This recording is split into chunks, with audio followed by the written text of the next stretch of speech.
अल्लाह कमज़ोरों की रक्षा करता है। हमारे घरों के लिए एक संदेश, हमारे व्यस्त घरों में स्कूल की भागदौड़, ऑफिस की समय सीमा और बुजुर्गों की देखभाल के बीच एक सच्चाई है जिसे हम नज़रअंदाज नहीं कर सकते। अल्लाह कमज़ोरों के साथ खड़ा है।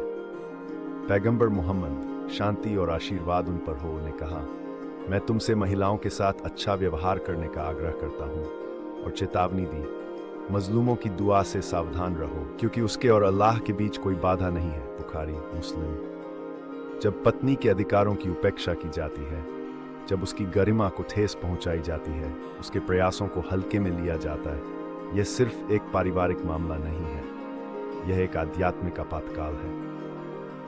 अल्लाह कुरान में आदेश देते हैं, उनके साथ दयालुता से रहो। दयालुता कोई भाव नहीं है, यह एक मानक है। ये थके होने पर भी सम्मानपूर्वक बोलने, पैसे की तंगी होने पर भी उचित सहायता करने, बिना किसी को कम आंके सुनने और सुरक्षा सुनिश्चित करने जैसा है। न चिल्लाना, न अपमान, न धमकी, न हाथ उठाना। पैगंबर अलैहिस्सलाम ने फरमाया, तुम में से सबसे अच्छे वो है जो अपने परिवार के साथ सबसे अच्छे हैं, और मैं अपने परिवार के साथ सबसे अच्छा हूँ। उत्कृष्टता घर से शुरू होती है, बाहर से नहीं। अगर आप एक पति हैं और ये सुन रहे हैं और आपको एहसास हो रहा है कि आप कमज़ोर हैं, तो अपनी अंतरात्मा से बहस न करें। औरतों के मामले में अल्लाह से डरें। जिस पर आप अन्याय करते हैं, उसकी दुआ दुनिया के रब के सामने आपके खिलाफ मुकदमा बन सकती है। कोई रुतबा, कोई तनख्वाह, कोई खानदानी नाम किसी आदमी को जुल्म के अंजाम से नहीं बचा सकता। अल्लाह भूलता नहीं, वह देर करता है ताकि हम लौट सकें। तो हम कैसे लौटें? अभी शुरू करें। गलती को रोकें, पूर्ण विराम।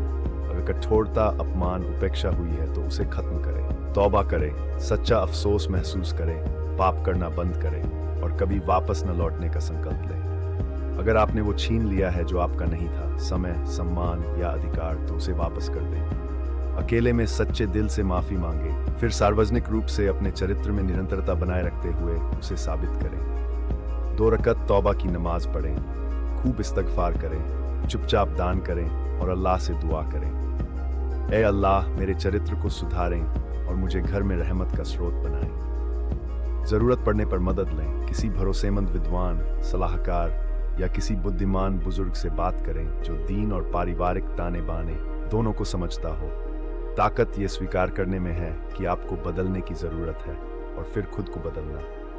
और उन पत्नियों के लिए जो खुद को अनदेखा महसूस करती है, अल्लाह आपकी सुनता है। अल्लाह एक कण के बराबर भी अन्याय नहीं करता। अपनी गरिमा बनाए रखें, परिवार या समुदाय से सहयोग लें और रात के आखिरी पहर में दुआ करें। आपके धैर्य की अनदेखी नहीं की जा सकती और हमारे दीन में आपकी सुरक्षा मायने रखती है।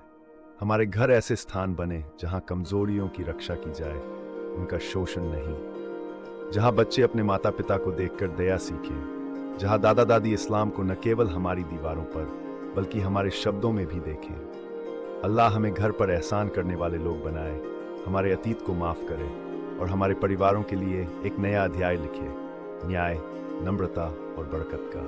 आमीन।